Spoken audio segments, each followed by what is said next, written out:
So we've just spent 2 hours almost talking about the pain neuroscience, and we concluded here by saying how our approach to pain and injury is going to involve first addressing unhelpful thoughts and fears as it relates to pain. So we need to assess those things. We need to ask people, what are they thinking about, what are they afraid of, and paying attention to how they're behaving so that we can address those kind of psychosocial variables. Additionally, we want to facilitate the best environment for healing. We talked about that in the context of the biological factors. Say you have an acute injury with acute inflammation, things like that. So we're addressing all of these factors. We're addressing the psychological and the social variables. We're trying to assess the biological factors to create an optimal environment for healing. So from a practical standpoint, if we're going to talk about the specific activity modification prescription for folks who are dealing with an injury, this will cover most acute injuries and some types of more chronic things, but not all of them.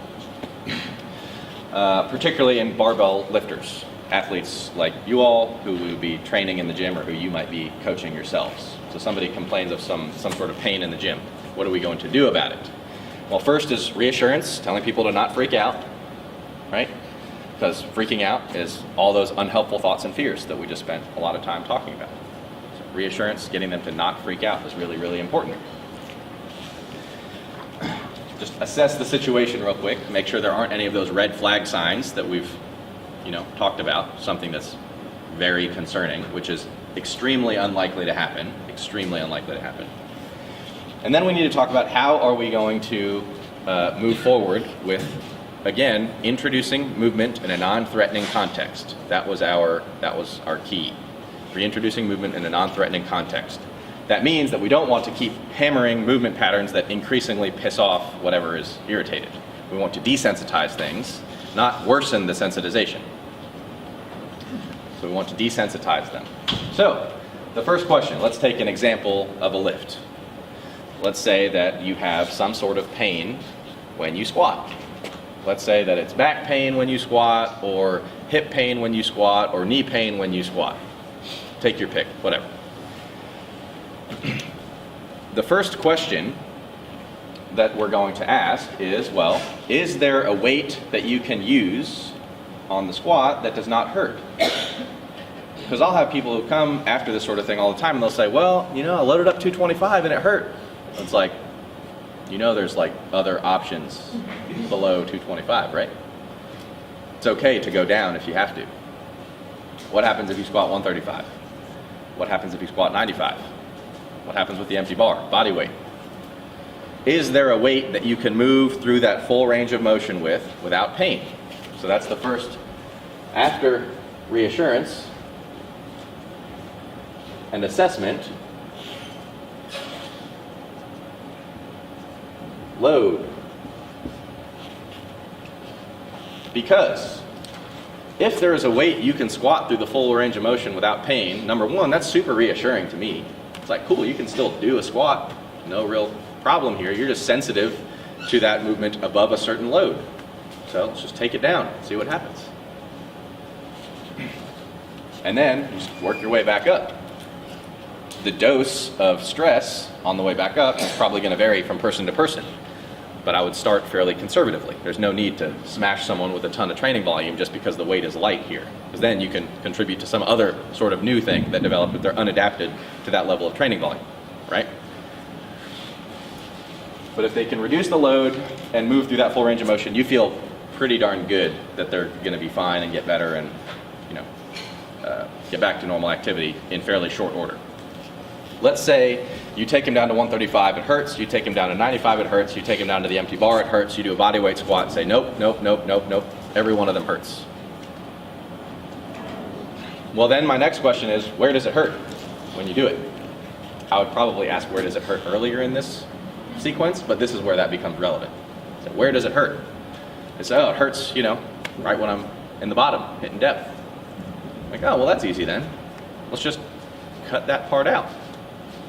Because again, we don't want to increasingly sensitize them to it, hammering that part more and more. We want to desensitize them. So let's cut them a little bit of a break from that so that they can train reduce whatever fear they're having every time they experience it. They don't learn to anticipate hurting every time they get a bounce out of a squat. Maybe it'll desensitize over time. So how do we do that with something like that? You just do like a pin squat, for example, or a box squat if you like box squats. Pins are usually a little easier to adjust, so you don't have to have a ton of different boxes. Whatever your situation is to adjust that range of motion. We had one of our attendees, what's your name again? Isaiah. He was having some shoulder pain. Particularly when he was starting out of the bottom of an overhead press. Every time he started out of the bottom of an overhead press, regardless of load. So what do you think the prescription has been? Just pin press. That's what we're going to start with. Have him train the pin press a whole bunch. Then maybe next week or week after, lower the pins a little bit, lower the pins a little bit, lower the pins a little bit, pull the pins out. See if you can press without it. Okay? But that doesn't work every time. So there's two examples. Because what if they say, oh, it hurts throughout the entire range of motion. As soon as I start squatting, or when I unrack and I'm standing there with my squat, it hurts. Or the entire press hurts, or something like that. There's no range of motion you can cut out of that. Right?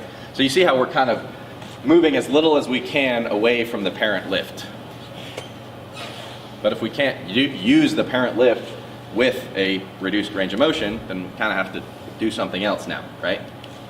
You can't tell them, all right, just go home, no more training for you. We're going to adjust our exercise.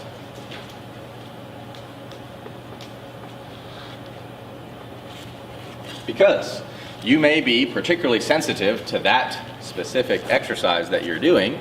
There may be, very likely is, to be an exercise variation that you can do that is not going to be, that you won't be as sensitive to. So when I gave the example of my wife tweaked her back, doing a low bar squat, every time she would unrack almost any weight with the low, she's like just grimacing, and I'm like, this is unproductive, because you're feeling it every single time. It's getting worse as the load gets higher, not any particular part of the range of motion. You're learning to anticipate it, very uncomfortable. Why don't we just move the bar up your back 2 inches? High bar squat. She was like, no pain. She was less sensitive to the high bar squat than she was to the low bar squat. That was a very lucky example. It was just minimal change, right? If the high bar squat was uncomfortable, what could we have done?